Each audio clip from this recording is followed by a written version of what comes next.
Ketemu lagi dengan saya, Sam Kevin dari Audio Station. Selamat bergabung buat yang baru join. Senang banget bisa menyapa teman-teman semua di malam ini, di hari Jumat. Nah, jangan lupa kita di Audio Station selalu berbagi webinar setiap hari Selasa dan Kamis setiap minggunya.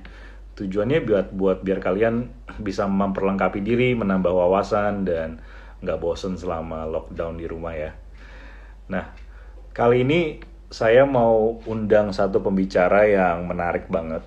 Kenapa menarik? Karena dia itu adalah guru audio pertama saya di 15 tahun lalu. Jadi waktu dulu saya masih SMA kayaknya, saya bingung tuh kuliah mau kemana, karena saya suka musik gitu. Tapi saya nggak jago-jago amat main musik. Saya lebih sukanya di belakang layar kayak komputer gitu. Jadi akhirnya saya mencari-cari jurusan kuliah dan nggak nemu waktu itu. Akhirnya saya nemu kursus di Bandung namanya Musik Tech di Segitiga Mas Kosambi kalau yang tahu di Bandung. Nah, di situ saya ketemu Mas Agus Hardiman. Nah, dia juga mengarahkan saya dan dia ngasih tahu saya bahwa ada loh sub bidang audio engineering tuh untuk mata kuliah, cuman di Indonesia nggak ada. Dan akhirnya saya ngambil kuliah itu ke SAE di Australia, dan tapi beliau ini yang berjasa mengarahkan saya, membuat saya jatuh cinta pertama kali sama dunia audio tuh ini dia nih dari awal sekali. Nah, kita mau sama-sama undang dia, kita akan tanya banyak hal dari perjalanan karir beliau dari awal sampai sekarang. Dan dia juga punya sekolahan yang cukup terkenal saat ini namanya Artsonica. Nah, saya akan undang Mas Agus untuk join dengan saya. Sebentar ya.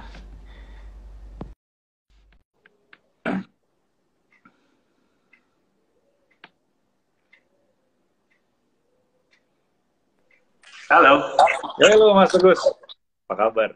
halo. Baik, gimana? Sehat-sehat? Sehat, di Bandung terus nih ya. Ya, ya, lumayan nih mengisi waktu terus dengan kegiatan kreatif. Mantap. Eh, Tanya tiap hari eh, jalan sih jalan terus ya. ya, alhamdulillah. Puji Tuhan, alhamdulillah. Yang penting terus berkat. Ya, betul. Dan, Oke. dan dan lucunya tuh katanya kalau orang musik tuh awet muda ya, kayak Mas Agus nih kayaknya kelihatannya ketawa terus, muda terus gitu Ya, tiap hari berhubungan sama musik soalnya. iya, saya selalu bilang tuh kalau musisi tuh 28 tahun udah berhenti umurnya, jadi udah Oh nggak gitu dihitung ya. lagi ya. Padahal rambut kanan kiri udah putih, kalau nggak kelihatan sih tetap kayak 28 kok. Oke Mas, thank you banget udah join di channel kita nih malam ini. Ya, sangat tersanjung juga undang di sini. Yang saya tahu, Sam juga bukan orang sembarangan.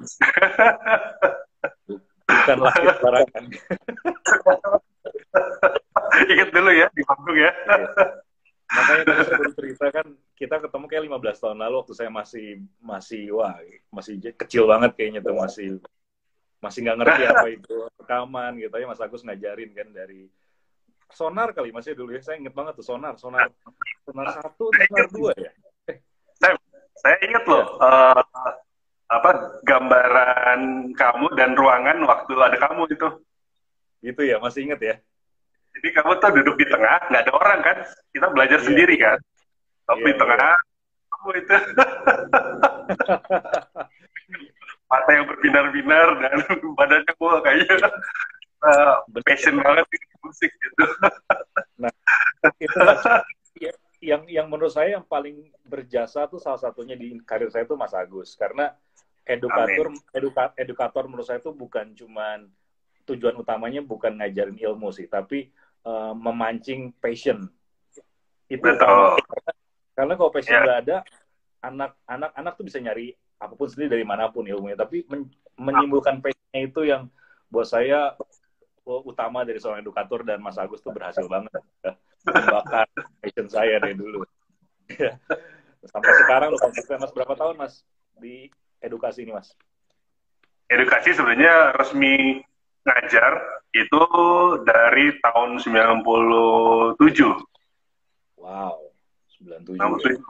Itu yang pakai iklan di koran 2 baris itu, kursus Oh, audio 8 kali pertemuan 125.000. Datang ke rumah wow. saya. Berapa ribu? 28.000.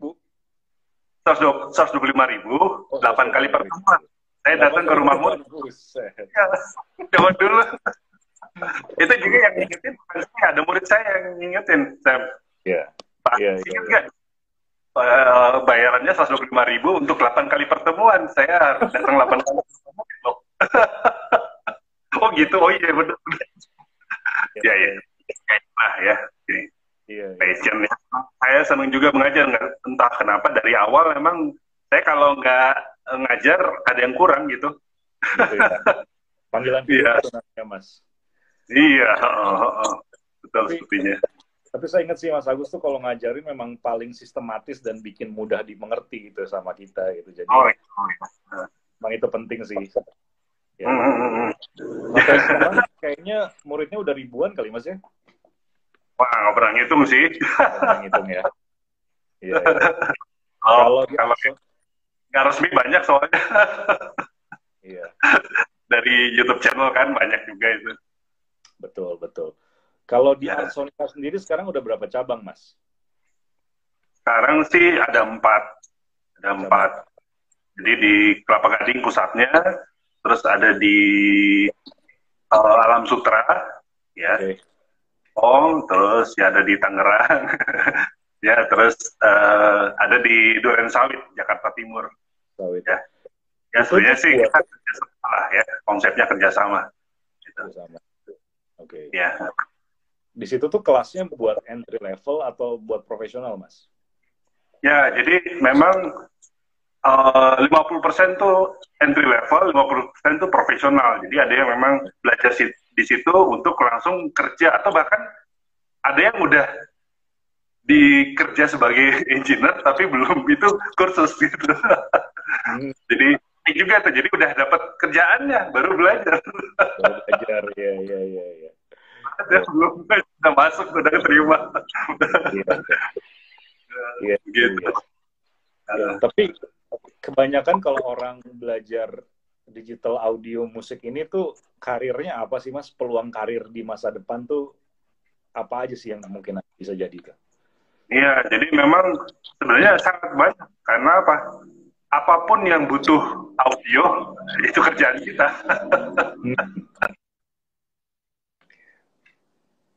Kalau yang paling hot sekarang apa tuh Mas? Kira-kira tuh yang apa ya? Yang digandrungi orang gitu, yang lagi hot banyak jobnya sebagai apa tuh?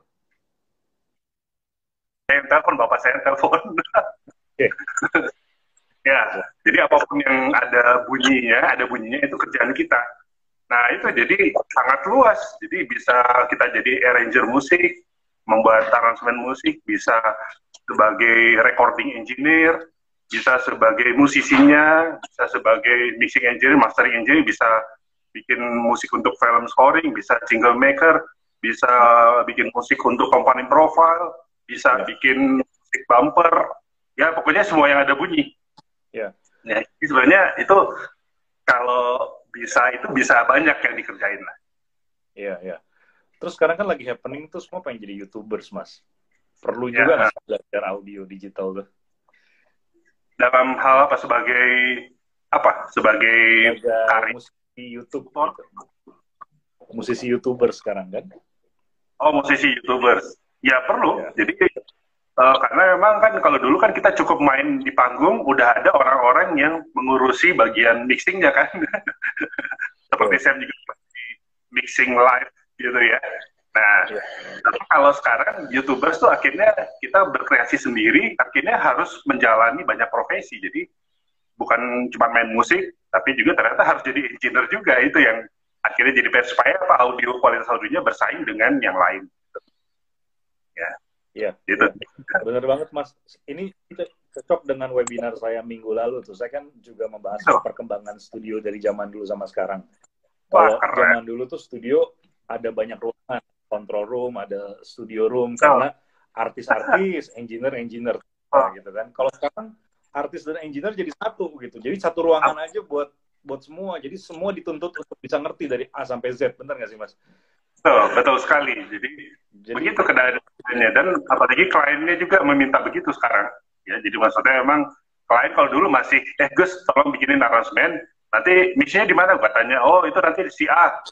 Kalau sekarang nggak, bisa nggak bikin aransemen, editing, recording vokal, mixing, mastering, sama bisa bantuin nggak marketingnya? Ya. Itu, karena bagi mereka mungkin lebih mudah, gitu ya. Iya, kalau bisa sekalian sampai bikin kopi ya. Iya, sampai begitu. Video klip bisa nggak? Aduh. Video klip luar biasa. Ya, tapi maksudnya yang saya lihat juga gitu, perubahan tren di industri itu sekarang semua musisi dituntut bisa produksi sendiri dari A sampai Z gitu, dari rekaman, mixing dan mastering. Nah, karena itu kita pengen belajar nih Mas malam ini nih cara Mas Agus workflow dari sebagai arranger, komposer mungkin ya, komposer, arranger, terus recording, mixing dan mastering tuh gimana sih Mas workflow-nya? Dan tolong diceritain ke yang belum pernah tahu gitu. Oke ya, jadi dalam suatu produksi musik artinya kita menghasilkan satu musik itu ada beberapa tahapan ya. Jadi yang pertama sih itu ada istilahnya kita brainstorming dulu. Brainstorming artinya kita berpikir apa yang mau kita buat musiknya, dan termasuk juga mungkin siapa yang akan bantu kita, siapa yang nyanyi, siapa yang main gitar, atau kita semua yang nyanyi, kita semua yang main gitar, atau kita ini, atau tempatnya mau di mana, apakah di rumah saja ya, konteksnya di rumah lah ya, di rumah. Nah, terus habis itu kapan timeline-nya atau deadline-nya, karena kalau nggak begitu biasanya berlarut-larut akhirnya udah setahun kok belum selesai, saya belum puas-puas tuh musik saya, akhirnya nggak pernah selesai kan gitu ya.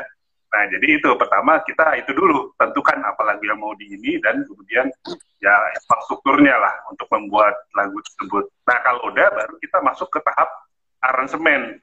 Tapi aransemen itu dimulai dari biasanya namanya guide musik. Guide musik itu sebenarnya ada dua poin, yaitu ada melodi dan ada harmoninya. Ya, jadi melodinya ya lagunya. Kalau lagu vokal ada vokalnya.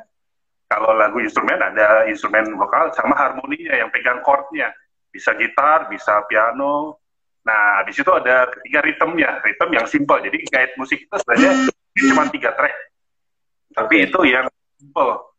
Tapi udah ada dari awal bikin lagu intro, habis itu mau kemana, mau ke bait 1, habis itu kemana, ref, pre-chorus, chorus, dan sebagainya. Jadi urutan lagunya udah dibikin.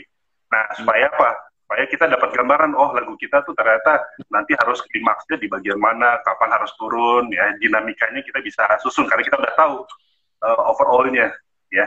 Nah kalau udah yang tadi tag-nya sih masih asal-asalan, mungkin bukan asalan, maksudnya nggak memperhatikan kualitas audio, yang penting kedengaran guide-nya. Nah barulah mau mulai itu, misalnya, oh sekarang tag vokal yang beneran atau tag gitar chord yang dasarnya yang beneran atau pianonya.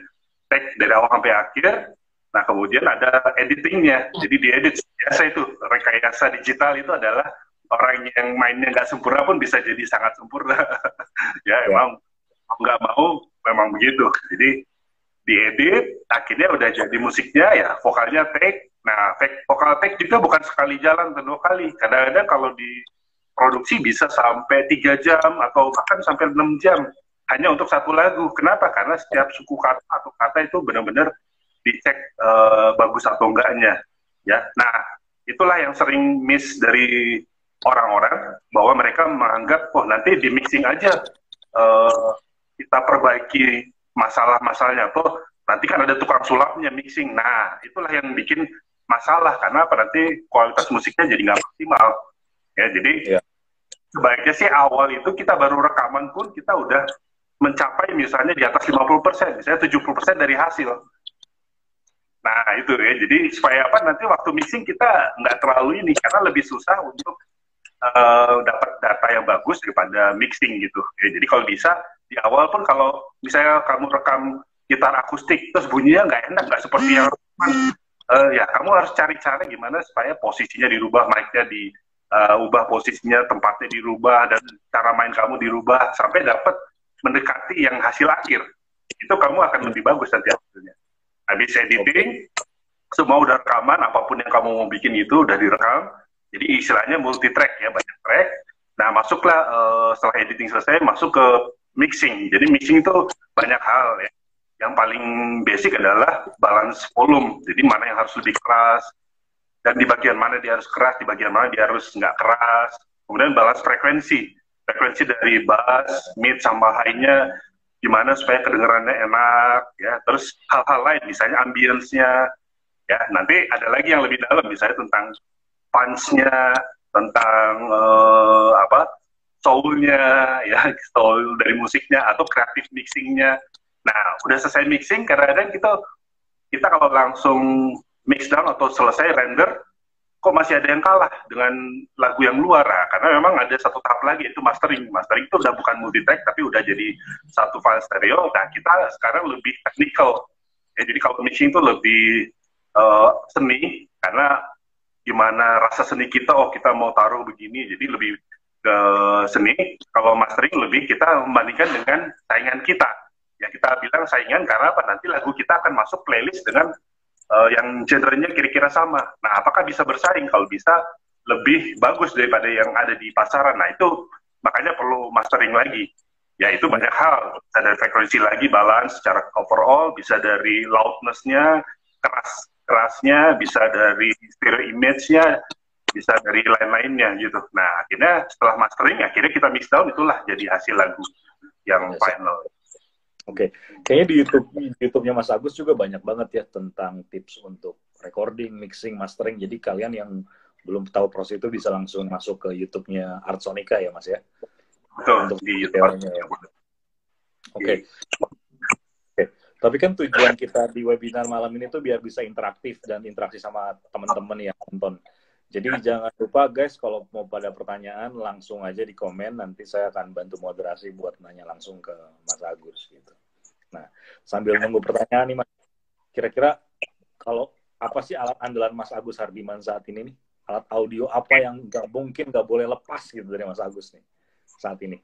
Ya, kalau saya memang pakai audio interface ya, boleh disebut merek ya. Boleh dong, nggak apa-apa. Terbuka.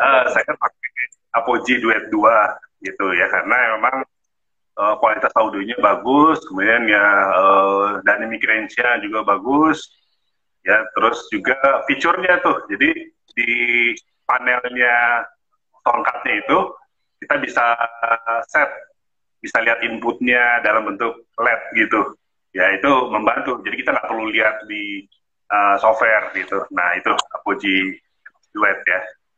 Saya kasih lihat boleh nggak? Boleh dong, lihat aja biar nggak bosan. Iya. Ya ini. Wih. Masih dibungkus ya. Coba dulu lagi kan. Lagi mati.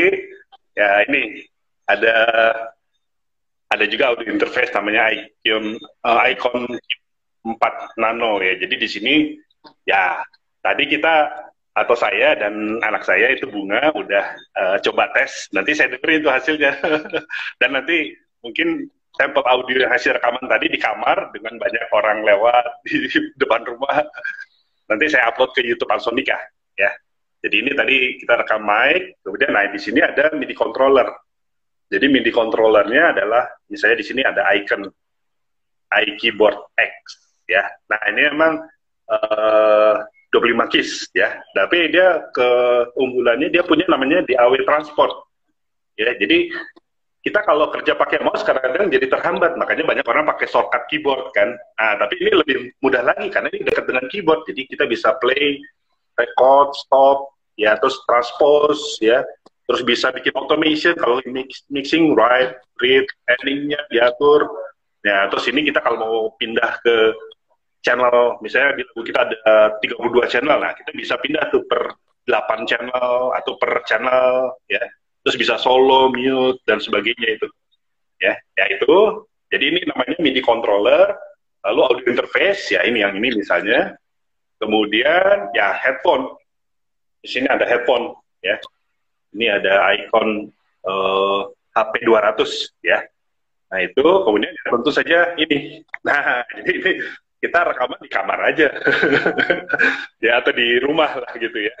Nah ini rumah nih ya, jadi nah di sini misalnya ada icon M1 ya, kemudian ada ini namanya mungkin ada yang belum tahu, ini namanya pop shield atau pop filter, yaitu untuk menahan hembusan angin yang terlalu keras dari beberapa konsonan, ya. Jadi konsonan apa? Sebenarnya saya punya itu, orang suka nanya, itu namanya plosive, istilahnya plosive. Jadi kalau kita nggak pakai ini, nanti hasil rekamannya meledak-meledak, istilahnya plosive, ya. Nah gitu. Jadi kalau kita balik, saya balik dulu. Jadi cara mau tahu huruf apa yang misalnya bakal jadi masalah, biasanya ini kita, kalau saya tuh nunjukin gini, jadi buku-buku jari kita kan ada rambut halus. Nah, coba kamu dari abjad A sampai Z, A, B, C, D. Nah, begitu dia, tiba-tiba rambut kita kok jadi ini, E, F, G agak lumayan tuh, H, I, J, K. Ya, itu pokoknya ada beberapa huruf yang atau konsonan yang bikin ledakan. Nah, itu kalau nggak pakai pop shield itu jadi masalah. Ya, nah makanya kalau nanti nyanyi biasanya sih mau lagu Indonesia atau lagu Barat selalu ada P, B, D, K, T gitu lah. Makanya kita harus pakai ini, ya, pakai pop shield ya. Kemudian stand mic dan kabelnya, ya tentu saja speaker monitor, ya. Nah ini favorit saya nih, jadi ya ini Fluid FX7, ya. Nah itu ya udah, dan komputernya saya dari tahun 2011 ya 2011 tuh saya udah kerja dengan laptop, ya. Jadi orang-orang bilangnya mobile atau apa sih, itu bukan pro studio tuh, jadi anti studio. Ya saya bilang dalam arti dalam 2011 jadi saya udah anti studio.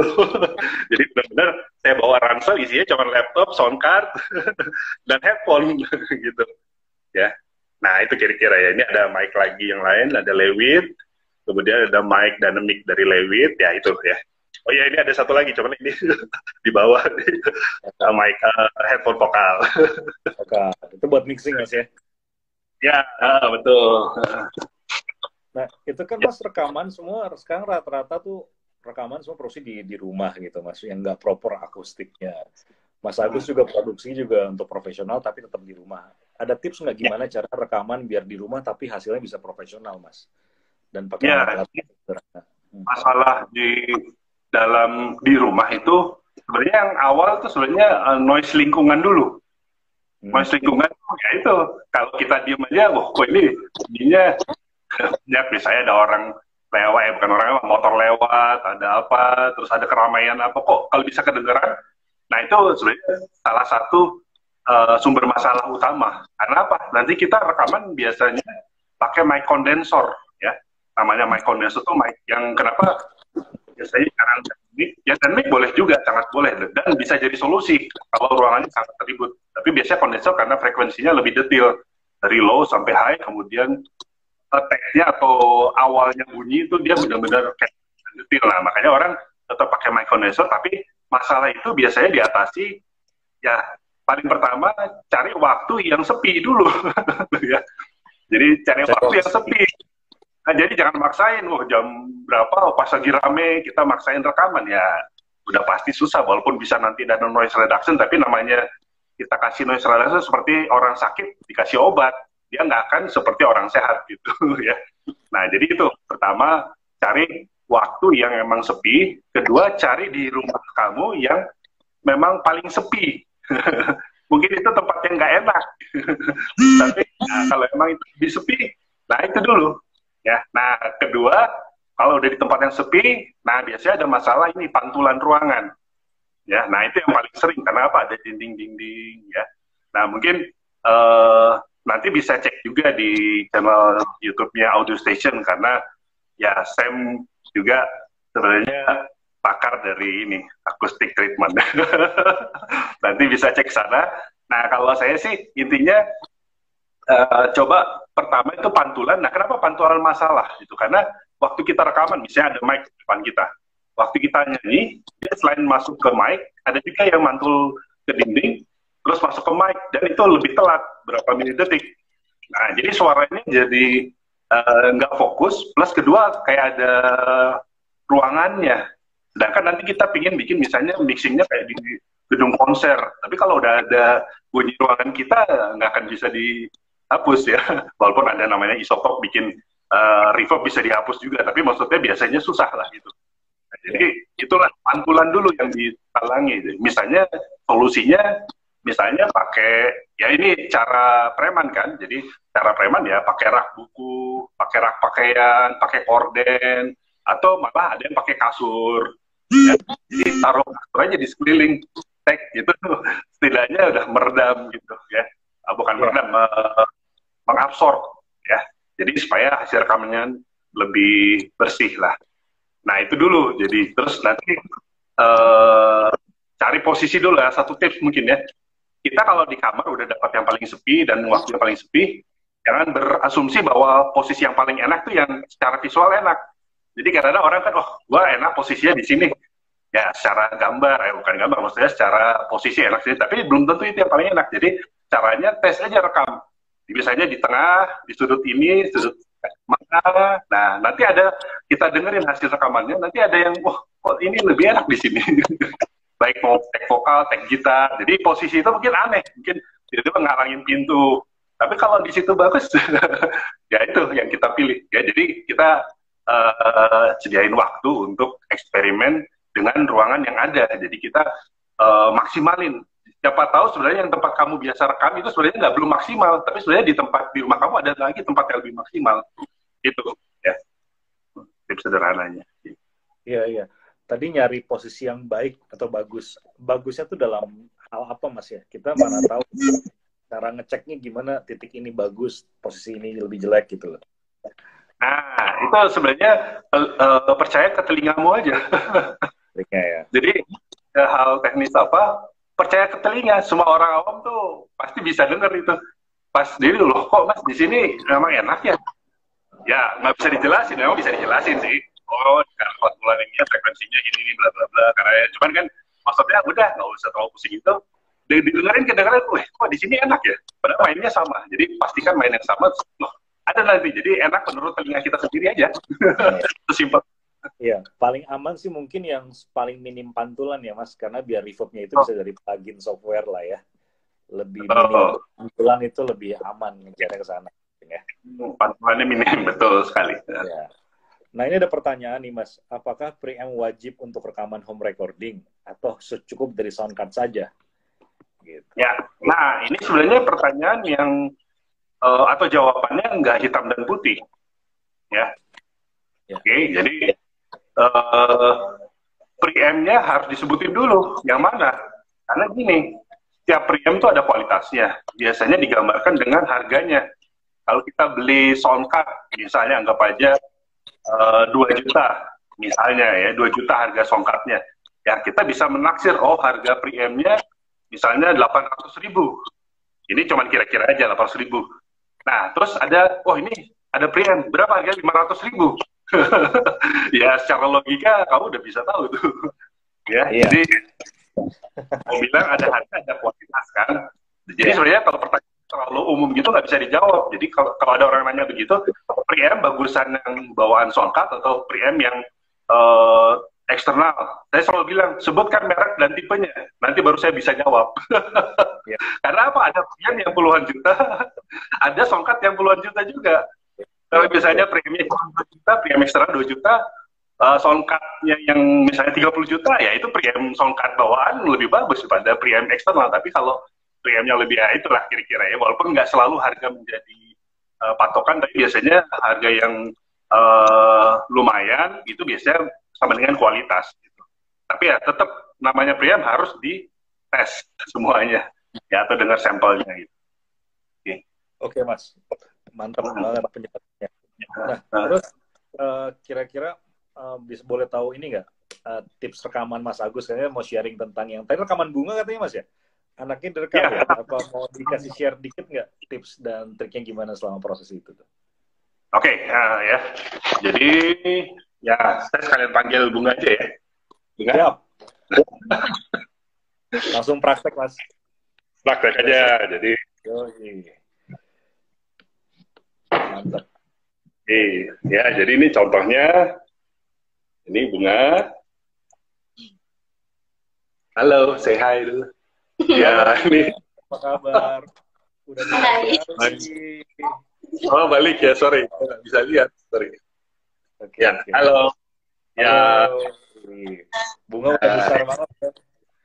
iya, dulu dia idola cilik. Masuk idola cilik dulu di Wih, nasional. Di wow, Bandung tuh berapa? 15.000 anak, dia 5 besar gitu. Jadi wow. ya, cuman ya sibuk ke kuliah atau belajar akhirnya ya inilah ya. Nah ini Ya, jadi ini sering banget bunga ya. Ya ntar belum bisa dibantu. bagi tips. Ya, ya. Jadi tipsnya pertama ya ini kan cari tempat posisi yang ini, yang udah pasti jangan terlalu dekat sama dinding ya. Ya ini sebenarnya agak di dinding sih, tapi kalau dengar hasilnya tadi nggak terlalu masalah. Kenapa deket dinding? Karena ada visual yang mau di ini. Ya ini jadi kalau kita ke tempat lain, jadi ini apa? Oh terlalu heboh belakangnya. Ya, jadi kalau kita mau ngambil gambar juga kadang-kadang ada sisi visual yang harus ini. Tapi posisinya adalah ya ini. Jadi contohnya di sini bunga dekat dari saya. Oh ya, saya tipe yang memang seneng, walaupun di studio rekaman yang profesional sekalipun, yang ada ruang take, ya saya senengnya yang satu ruangan dari dulu. Kalau lihat saya share itu, saya di satu ruangan. Kenapa saya bisa langsung kasih tahu penyanyinya tanpa ada jarak, tanpa ada dinding gitu. Ya, jadi akhirnya kita harus diam-diam waktu take. Nah, kalau mau cek YouTube channelnya Bunga, ya itu semua di kamar juga. Kita nggak pernah rekaman di studio. Ya, pernah sih di studio, tapi kalau di rumah kan lebih santai waktunya, ya, dan sebagainya. Nah, ini jadi contohnya kita pakai Cubase. Ya, nah jadi di sini ada salah satu software ya. Jadi software yang harus dipilih ada banyak ya. Tadi mungkin saya udah share yang ada, kalau di Windows ada yang gratis ya. Ada apa? Cakewalk ya, BandLab yang sekarang udah gratis dan free. Ya nanti bisa cek Cakewalk BandLab. Itu download aja gratis. Kalau saya sini pakai Cubase Pro 10.5. Ya di sini contohnya udah saya setup piano ini ya. Ya, ya, Siap. ya, makanya masih kecil, sorry. Ya,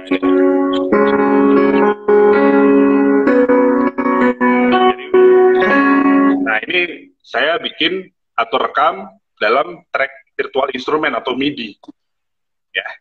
Nah, jadi misalnya itu kita rekam, saya coba atur dulu. Misalnya di sini ada, tadi latensinya saya ada setting sound card-nya. Misalnya di sini, ini audio system, ya mungkin nggak terlalu kelihatan, ya agak kabur ya, sorry ya. Tapi di sini kepilih Cubase, Cube for Nano, sorry, Cube icon for Nano. Nah di sini ada namanya latensi. Latensi itu respon dari softwarenya. Jadi tadi saya besarin ya. Kita kalau mau rekaman ini kita kecilin. Misalnya ini 125 atau mungkin ya 256 ya. Ya. Nah udah. Jadi ini suara pianonya emang sebelumnya udah ditambahin.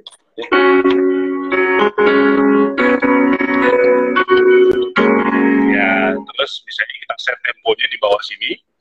Ya temponya itu bisa, kalau di Cubase itu ada project, terus ada beat kalkulator, kita bisa tap, bisa kita nggak tahu temponya berapa.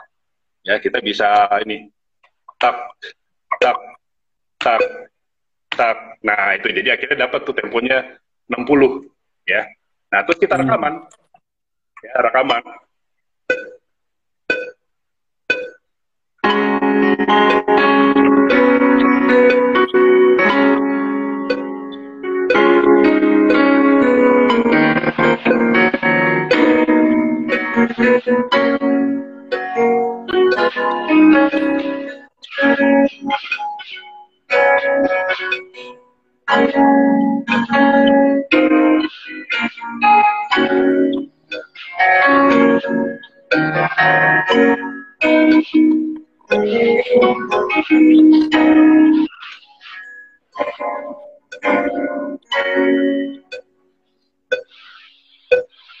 Ya, ini ya. Jadi hasil rekamannya udah ada.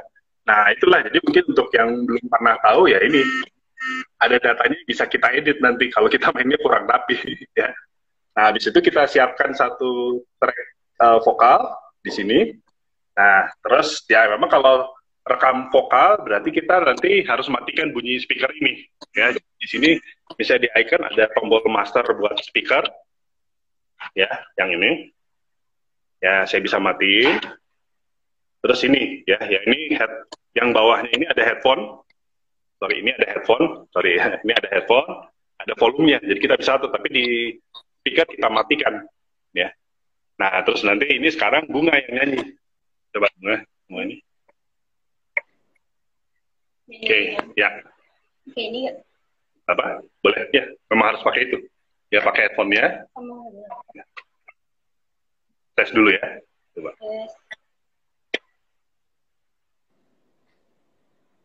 Ada bunyinya?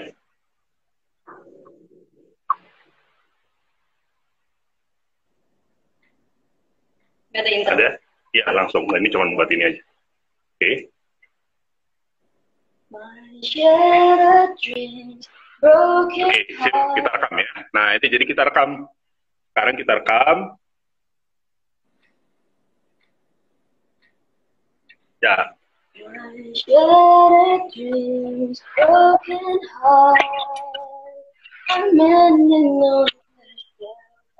I saw you holding hands, standing close to someone. Ya, oke ya. Nah itu ya, jadi kayak gitu hasil rekamannya. Jadi memang kita nanti rekamannya memang sampai mungkin sejam 2 jam kalau mau perfect. Jadi ada yang fales kita ini. Nah ya udah, kalau udah terus kita ini saya dengerin ya tadi yang rekaman sebelum ini, setengah jam sebelum ini. Saya buka dulu biar bisa dengar hasilnya. Ini ngedadak aja tadi ya. Oke, saya matikan dulu ini. Oh iya, kalau di icon tuh ada tombol monitoring, jadi harus dikecilin kalau nggak nanti feedback. Ya, terus di track vokalnya harus dimatikan ininya, record enable-nya, supaya nggak bunyi feedback ya. Itu, terus saya kerasin lagi volume ininya. Bayar ada.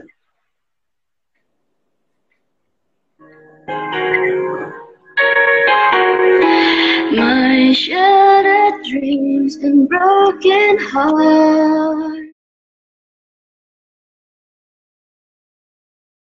My shattered dreams and broken heart are mending on the shelf. I saw you holding hands, standing close to someone else. Now I sit all alone, wishing all my feeling was gone. I give my best to you, nothing for me to do, but have one last cry, before I leave it all behind. I'm gonna put you out of my mind this time. Stop living a lie. I guess I'm done to my last cry. My shattered dreams and broken heart are mending on the shelf. I saw you holding hands, standing close to someone else. Now I sit all alone, wishing all my feeling was gone. I give my best to you, nothing for me to do, but have one last cry, before I leave it all behind. I'm gonna put you out of my mind this time. Stop living a lie. I guess I'm done to my last cry.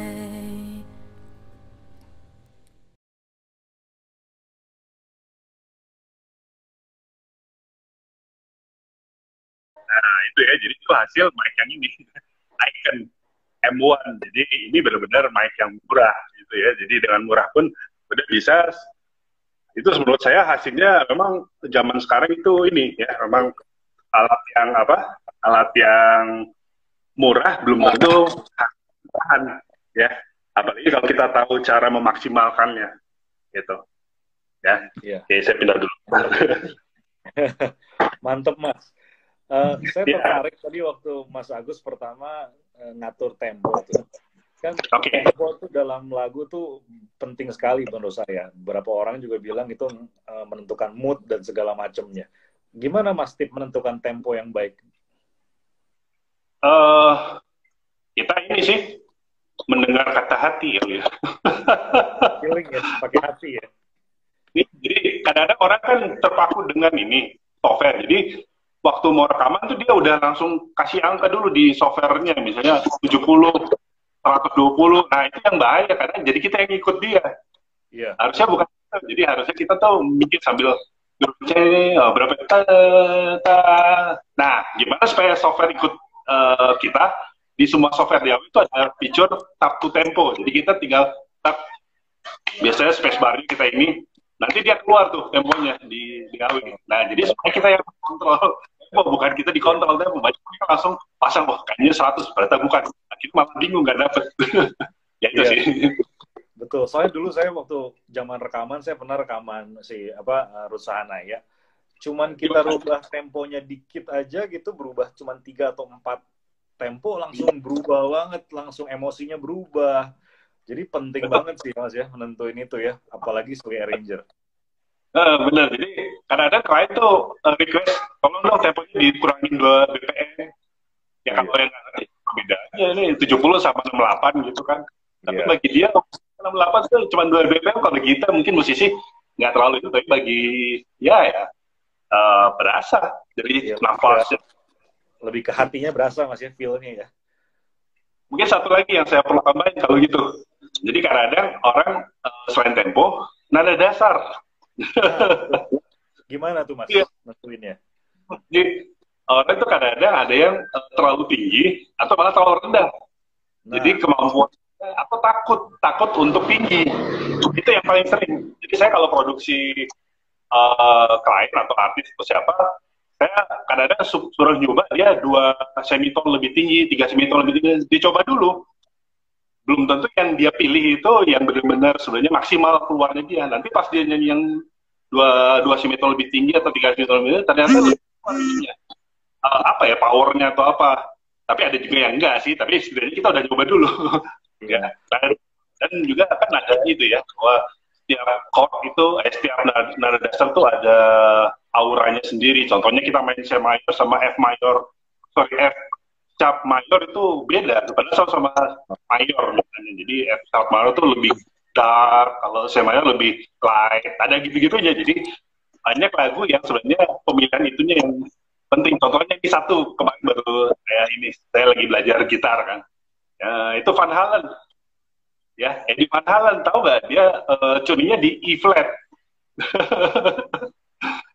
Kenapa nggak di E? Sama aja sih, maksudnya dia nggak ada masalah mau main di E, tapi dia tuningnya mainnya tetap di E, tapi tuningnya E flat. Ternyata begitu beda nuansa. Nah, E flat, E flat, jadi bukan E A, D G biasa, tapi tuning setengah semua. Itu banyak lagu Van Halen begitu. Ya itu. Jadi pemilihan tempo sama nada dasar itu penting gitu. Terpenting ya. Dan sebaiknya nada dasar itu disesuaikan dengan penyanyinya ya Mas ya. Karena range penyanyi kan beda-beda ya. Betul, tapi kadang-kadang penyanyi itu sukain, udahlah Mas segitu aja lah. Saya takut enggak ini. Saya bilang, enggak, kamu harus coba dulu. Harus lebih sadis dulu. Kalau enggak, dia kan diem aja, maunya dia aja. Padahal belum tentu yang maksimal. Ternyata pas dia dinaikin, oh iya, kok gue lebih enak ya? Maksudnya bukan lebih enak. Dia lebih susah, lebih nggak enak kayaknya. Tapi hasilnya lebih bagus. Emosinya lebih keluar ya? Itu emosinya jadi terpaksa keluar. Oke. Ya, ada beberapa pertanyaan Mas seputar mixing. Gimana sih tips untuk... Kenapa sorry, putus ya? Ya, ada pertanyaan dari... Di sinyalnya lagi jelek ya? Gimana sekarang? Bisa putus ya? Oke, ada pertanyaan dari yang nonton. Gimana sih tips untuk penempatan suara, staging, dan ngatur frekuensi biar tahu frekuensi mana yang dipotong dan segala macam? Lebih ke mixing kayaknya ini pertanyaannya. Oke, ini berarti mixing ya. Ya. Ya itu. Ya. Pertama mungkin kita mesti tahu dalam suatu bunyi, ya misalnya vokal, gitar, atau apapun itu, dia biasanya ada 2 atau 3 frekuensi utama. Ya, ada tiga frekuensi utama yang harus ada atau biasanya ada, dibilang oh bunyinya bagus. Ya, contohnya kalau vokal, biasanya kalau di mixing ya udah pasti mid-nya kita harus cek. Terus mid low-nya dan high-nya, ya, yang mid-nya di 1000 sampai 2000 Hz, terus yang mid low-nya 250 sampai 300, 400, sama high-nya di atas 5000. Nah, maksudnya apa? Itu bukan berarti semuanya harus di-boost, bukan. Kita cek dulu waktu kita rekaman, itu data mentahnya kira-kira ada yang kurang nggak? Jadi misalnya, oh ternyata hasil rekamannya dia lebih, kan setiap vokalis beda-beda. Ada cempreng, istilah cempreng itu misalnya terlalu banyak high-nya, ternyata mid low-nya kurang malah. Nah, kita harus tambahin tuh detik frekuensi yang 250, 350. Tapi sebaliknya, malah ada vokalis yang suara mid low-nya malah kebanyakan, kita turunin. Ya, nah kalau high biasanya sih vokalis sih rata-rata nggak banyak high. Tapi kadang-kadang dari mic, pemilihan mic tuh, kadang-kadang kita pakai mic merek A, tiba-tiba bright-nya jadi nambah, atau malah mic B malah jadi bright-nya. Jadi nanti ada satu titik kamu harus belajar mendengar banyak referensi musik dari vokal yang bagus-bagus itu, kamu nggak usah engineer-nya itu berapa sih angkanya, karena nggak akan bisa jawab. Ya, karena dia vokalisnya sendiri, vokal mic sendiri. Tapi yang kita cari adalah kita relatif aja menurut pengetahuan itu. Oh, dia high. Tuh, rekaman di rumah high-nya cuma anggap aja persentase aja. Cuma 70%, 50%. Ternyata kalau di rekamannya kok dia 80%. Nah, berarti kita paling 30%. Nah, itu. Terus mic-nya juga sama. Di kita tuh berapa? Oh, ternyata kita malah terlalu mid. Oh, berarti kita 90%. Sedangkan di rekaman cuma 50%. Nah, itu, angka itu nggak ada yang itu kan. Semua variabel. Jadi kita sendiri yang bikin. Akhirnya nanti tahu di mana frekuensi atau persentase apa yang cukup untuk 3 titik frekuensi. Nanti kita juga ada 3 titik, ada apa snare juga ada 3 titik. Nah, kita pindah-pindah itu. Jadinya cari. Nanti lama-lama kalau udah sering mixing akan tahu oh titiknya di sini, sini, sini. Kalau ini sini, sini, sini. Nah, ini cek apakah masing-masingnya udah sesuai. Sorry nggak bisa jawab dengan angka karena mixing itu seni. Jadi nggak bisa. Logikanya gini, orang kan selalu nanya angkanya berapa, atau frekuensinya berapa, dan di bus berapa. Logikanya kalau gitu, ya udah kita mixing nggak usah play musiknya sekali ya. Nggak usah play vokalnya. Kan udah ada angkanya. Udah ada vokal, udah nggak usah nyalain speaker, nggak usah beli speaker, nggak usah beli angkat, udah masukin aja angka. Sudah, begitu. Iya. Jadi intinya setiap alat instrumen tuh punya fundamental frekuensi ya. Nah, itu yang harus kita tahu, dan jangan kita potong fundamentalnya. Justru yang kita potong tuh yang non fundamental, yang apa, yang minornya ya, yang merusak fundamentalnya itu yang kita potong. Nah, ada pertanyaan juga nih Mas, gimana cara ngelatih kuping biar bisa mixing bagus gitu loh? Oke, ya tadi sebenarnya yang jawaban sebelumnya itu tadi latihan pertama yaitu kamu dengerin lagu referensi, kamu coba di kamu, terus kamu coba play di tempat-tempat lain. Nanti kamu akan tahu, oh ini masih kurang, lama-lama terlatih. Itu yang pertama yang tadi ya. Yang kedua, kalau di internet tuh tinggal googling ear training, ya, atau ya ear training lah, ear training, frekuensi training, ya, atau EQ training. Wah itu banyak banget. Jadi nanti ceritanya itu ada website, ada aplikasi. Website itu kamu bisa upload lagu, terus nanti kita dengerin, oh ini frekuensi 1000 Hz, oke hafalin, terus ini 500, ini berapa, 2000, udah gitu kita nggak boleh tahu apa, terus dia bunyiin, kita disuruh nebak. Ya, disuruh nebak, oh itu frekuensi berapa, nanti ada skornya tuh, jadi kalau kita udah semakin sering, akhirnya kita bisa nebak, itu bisa lanjut ke stage berikutnya, gitu. Itu sih. Kalau itu, 2 itu. Ya. Yang mungkin apa ya, yang ketiga, ya banyak ini sih ya, memang banyak latihan mixing dan banyak dicaci maki klien. Karena kalau sama temen tuh kita agak susah minta pendapat yang Bisa kita tanya teman, mixing gue gimana, atau teman band atau apa. Ya kan teman, jadi nggak mungkin mengecewakan. Oh bagus, keren, keren. Kalau mau cek hasil mixing kita ke klien yang bayar. Iya, Dia kalau bagi. Makanya coba ya kalau udah merasa cukup ilmunya, tawarkan jasa mixing, ya nggak usah mahal-mahal, tapi nanti feedback itu dari klien itu yang puluhan feedback yang membuat kita semakin bagus lah. Ya. Oke. Siap, Mas. Nah, ada yang tanya juga nih. Untuk yang baru mau pertama belajar recording, sebaiknya beli alat apa dan pakai alat apa aja ya, yang idealnya? Ya, sebenarnya sih saya udah bikin videonya, mungkin mendingan nonton aja videonya ya. Jadi di YouTube channel Arsonica, nanti search aja. Atau gini aja, search-nya Home Studio Arsonica. Nanti saya udah bikin 8 setup alat. Dari yang paling setup pertama cuma laptop sama headphone. Itu setup pertama sama setup ke-8 yang semua ada.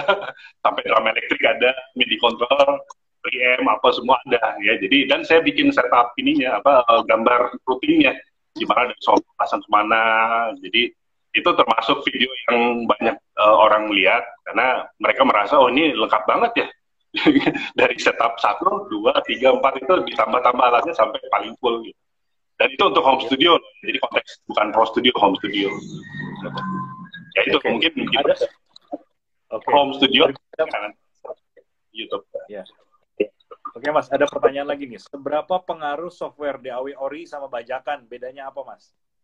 Oke, nah kalau saya sering banget ditanya itu kan. Jadi sebenarnya gini, ini agak panjang juga jawabnya, saya berusaha singkatin gitu. Sebenarnya ini secara moral saya tidak menganjurkan bajakan ya. Saya juga pengguna Ori dari dulu gitu ya. Memang akhirnya kita harus beli mahal. Tapi kan sama juga, kamu kalau tag gitar, apakah gitarnya gitar curian? Enggak kan? Memang kamu beli gitar, kamu nggak ingin gitar yang 10 juta belum bisa, ya kamu beli yang 2 juta lah. Ya.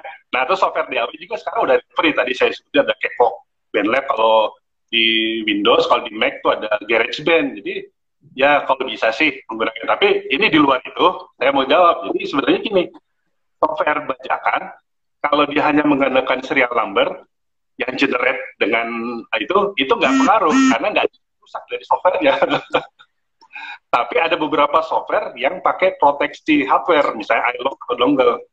Nah itu tuh kayak kita ada rumah, pintunya gemboknya dirusak. Jadi nanti waktu kita kerja dengan software itu jadi nggak lancar atau kerjanya nggak seperti aslinya. Ya, jadi itulah. Kalau saya bilang gini, wah yang pakai bajakan seneng kali ya. Wah asik ya, jadi gue pakai crack, tapi cracknya cari yang pakai serial number aja. Enggak gitu, tapi maksudnya dari sisi teknis IT ya. Jadi, nah itu contohnya tuh, saya ada iLok yang 1, iLok 2, itu Pro Tools ya. Itu proteksi software. Kalau yang gini beda Mas ya? Kalau pakai yang gini beda ya kualitasnya ya, karena dia pakai proteksi iLok nih. Tanpa iLok ini software-nya nggak bisa jalan.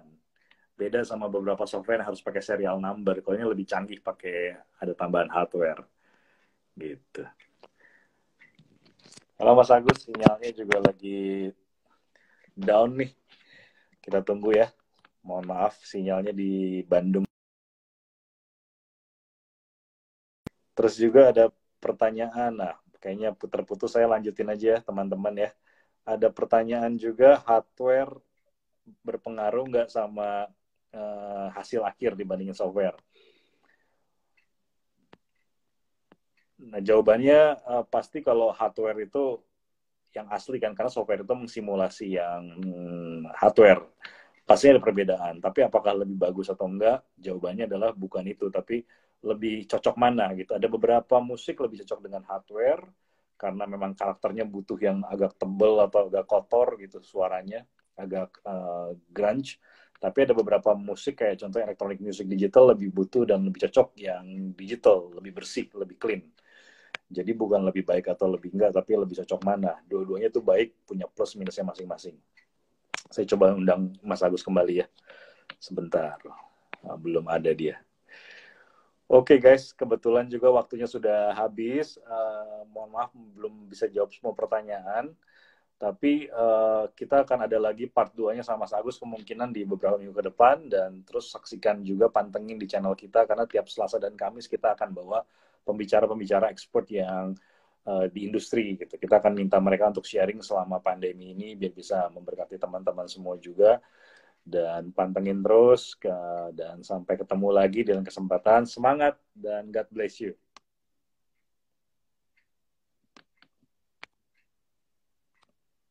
Mas Agus ada nih ternyata. Coba, halo Mas. Kita coba ya, sekali lagi ya. Kayaknya ada beberapa menit, 1-2 menit lagi nih. Semoga keburu. Habis ya. Nah, Mas, nggak apa-apa, ada 2-3 menit terakhir nih. Mas, iya. ada yang mau disampaikan nggak buat yang newbie gini, gimana sih cara atau pesan buat yang mau belajar di industri ini? Tipsnya apa nih? Ya, tipsnya sih sebenarnya banyakin berproduksi dan banyakin belajar dan banyakin ini kritis dengan telinga, itu aja. Gitu ya. Mantap. Oke. Terima kasih waktunya Mas. Kita udah hampir sejam nih. Sama-sama, makasih kesempatannya. Semoga sukses terus dengan jingle-nya, produksinya, dan sekolah Hartsonika-nya. Ya, dan buat teman-teman yang mau belajar sama Mas Agus bisa hubungi kemana Mas? Ya, ini ada, ya kalau mau belajar itu di YouTube channel Hartsonika, belajar gratis. Kalau mau belajar yang lebih terarah, itu ada di Sekolah Hartsonika, ada websitenya www.kursusaudio.com. Ya. Kursus audio, oke. Siap. Ya. Oke, siap Mas. Mungkin terima kasih waktunya Mas. Promo buku satu lagi. Oh iya, ini ada buku baru ya? Ya, ini ada buku mastering. Ada yang mau pesan, ada di Tokopedia Hartsonika, di tokopedia.com/Hartsonika. Jadi itu belajar mastering, nanti habis itu ada buku-buku tentang recording, mixing, dan sebagainya. Ditunggu aja. Oke. Itu penutup. Siap. Siap. Oke. Thank you Mas waktunya ya. Sama makasih. Ya. Oh ya, tunggu sampelnya. Sampel audionya di YouTube Hartsonika. Ya, yang icon. Thank you. Thank you Mas. Bye.